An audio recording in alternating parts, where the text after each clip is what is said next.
Friday night panel. Amanda Rose joins us on a regular basis. Great to see you in face-to-face. Gary Hardgrave's in Queensland. G'day, Gary. How are you? Welcome to you both. Good, Steve. Hi, Amanda Rose. Hello. Now, obviously, today's been dominated by commentators pulling apart the performance by Joe Biden, and we'll get into that in a sec. But I've got to tell you, on Monday night here on Sky, to recognise a very significant milestone, which is the 60th anniversary of the first edition of the Australian newspaper, launched by that great Australian Rupert Murdoch in Canberra on July 15th, 1964. Now, I had a sneak preview last night, and Rupert was asked about his critics, including one Mr Malcolm Turnbull. He didn't hold back. I think Malcolm's nuts. I mean, he's paranoid. He didn't like the fact that we supported Tony Abbott versus him. That's all. Is what Rupert reckons Malcolm is. He's being a bit kind. Yeah, I think he is, in fact, understated beautifully. But look, he is quite nuts. He's self-centred as well. So if he was a bar of chocolate, he'd be a soft nut, really, in a lot of ways. Look, the sad part about Malcolm is it's all about Malcolm. Like Kevin Rudd, all about Kevin. And both of them always left me with the impression I was just lucky to have been able to be in the same room with them on occasions. So look, I can't disagree with anything that Mr Murdoch said there. Pretty simple. I think he's got his finger on the pulse. Most Australians do reminisce very strongly and rightly so about how good the Howard years were. And frankly, with the exception of probably Tony Abbott, it's been, he was the only blip that came along to repair things. Things haven't been all that good since, Amanda, I think the one Howard ex-Prime days. Minister who's behaved very well, Julia Gillard. She's just been nowhere. Well, what's interesting is whether you liked Julia Gillard or not, she was actually quite respectful to the people around her. She didn't come across arrogant. She didn't come across self-righteous and everything that pretty much Malcolm Turnbull did. And she, you know, really did try in a lot of areas to help the people, and rightly so that, you know, unfortunately Turnbull was all about Turnbull. And he'll tell you he's the smartest person in the room. Don't worry about that. When someone tells you they're the smartest person in the room, they're usually not, right? It's usually, you know, superiority, inferiority, two sides of the same coin. So that should tell you a lot about the man. Gary, as I said, I started work as a 17-year-old, can you believe that, at the Adelaide News, which is Rupert's first paper, way back in 1972. And the Australian, in my view, and you'd have an opinion on this for sure, the Australian, starting in 64, really changed the newspaper landscape. And we were working on pretty parochial tabloids, and what the Australian did was it encouraged a national conversation. Would you agree? Absolutely. I think it's important that we are proud of where we come from. We get pretty parochial here in Queensland, almost as parochial as Victorians. And I mean, that's the point, Steve. Everybody is proud of their particular parish, but to think as Australians, I think is an important point. And most of us, I do believe, are loudly Australian whenever we travel overseas. We like to explain our part of the big picture, but the Australian has actually allowed a national conversation about a lot of things. And so that vision, which was a huge risk 60 years ago, I think has really made Australia grow up a hell of a lot, and that's good.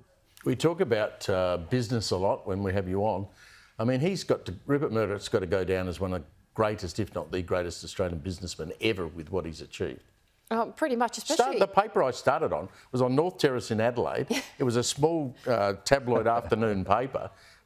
In the old days when people were smoking and clacking away on typewriters, he's turned that into a global company. Well, that's right, and it's hard. So I think people really underestimate how hard it is to build a business of any size, especially a media business where, you know, it is now, it's 24/7. My goodness, you've got to be on the pulse. But any business is hard, and it's really, like with the Australian in particular, they cover a lot of businesses and small business stories, which is crucial because they are the heart of the country, and often that's forgotten by the politicians. Gary, I'll tell you why I loved working on that paper. Guess what my first job was back then? This was in 1972 in October, and I was sent up to the local courts, the Magistrates Court, because Joe Cocker, who was touring with his band, had been arrested the night before in possession of marijuana, and I had to run up there as fast as my little legs would take me, get the pictures of Joe Cocker being dragged into court, and head back down to the head office.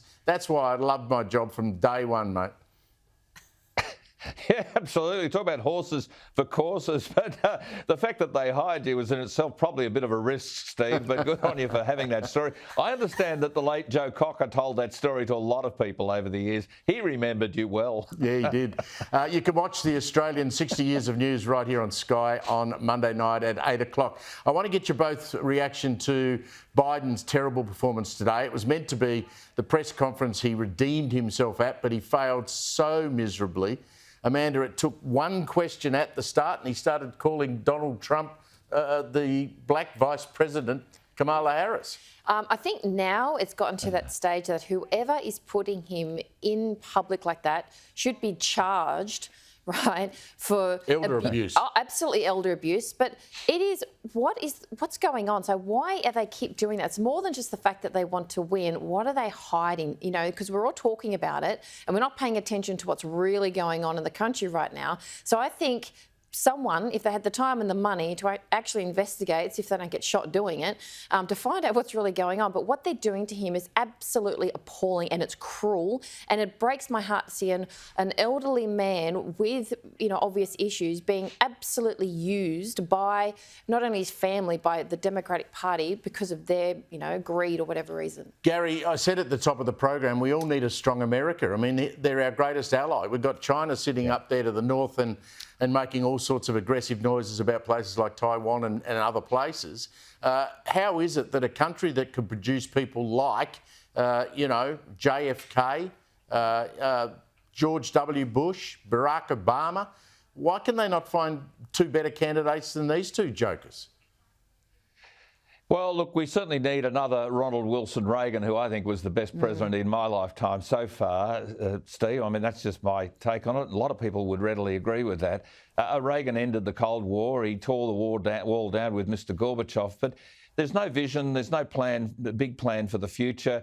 And, in a lot of ways, how sad it is that America's been subjected to really a very slow con here. And now everybody knows it. Fool me once, shame on you. Fool me twice, shame on me. But this bloke Biden has been hidden away from the public. He won in 2020 because he was hidden in the bunker. COVID gave him the cover.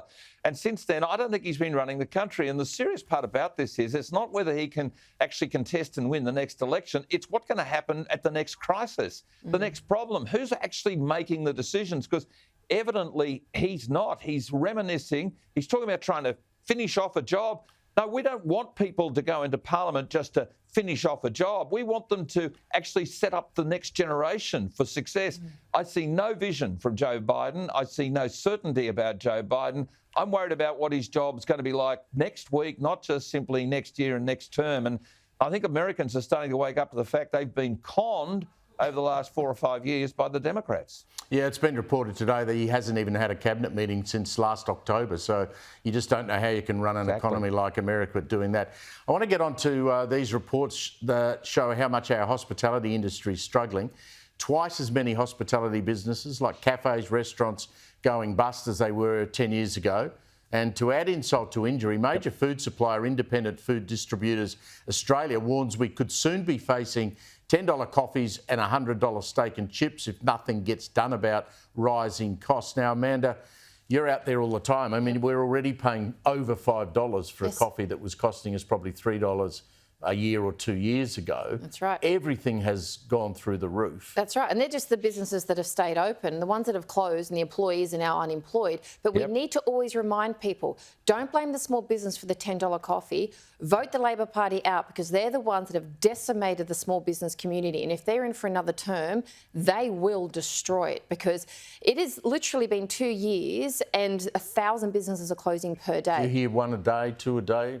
Constantly. So every time I'm online and I get messages from people, those who aren't shutting down are working 24/7, 7 days a week as a family business just to stay afloat. Gary, I was speaking to a bloke who runs a chain of restaurants a couple of weeks ago. He's paying a barista on Sunday more than $80 an hour. Yeah, and that was a skill I wished I'd taken up. But look, Steve, let's face it, mates of mine who are in small business, a restaurateur I know. He said, how can I set my price on my menu when I don't know what the price of my wages are going to be? Superannuation is going up, which is wages forgone. You don't get that, you pay back it, but the boss pays it out.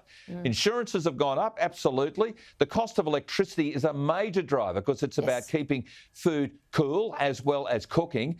Those sorts of things. How can he set a restaurant meal price at the retail end when he doesn't know what his input costs are going to be, 6 months from now? Plus, he's got to get the menus constantly reprinted, and that's another cost to the business. So these are realities these Labor union officials running the country currently don't care about, and frankly, they're only interested in big business, big unions, big government. We needed a real debate about the taxes that are levied on businesses. Absolutely. It's the number one thing. I did a survey. The number one thing is the taxes on small business, and they can't survive, and that no one is listening to them. Their local MPs, their federal MPs are not listening to them and not returning calls or emails. So it's a state issue and a federal issue. Absolutely. Payroll taxes. Yeah, both state and sales, federal, they're not tax. returning their calls or emails and their calls of distress. It's like a deliberate action to shut them down. And so as a community, we need to help each other as much as possible. Gary, what's your upper limit on a skinny latte, or are you an almond latte guy?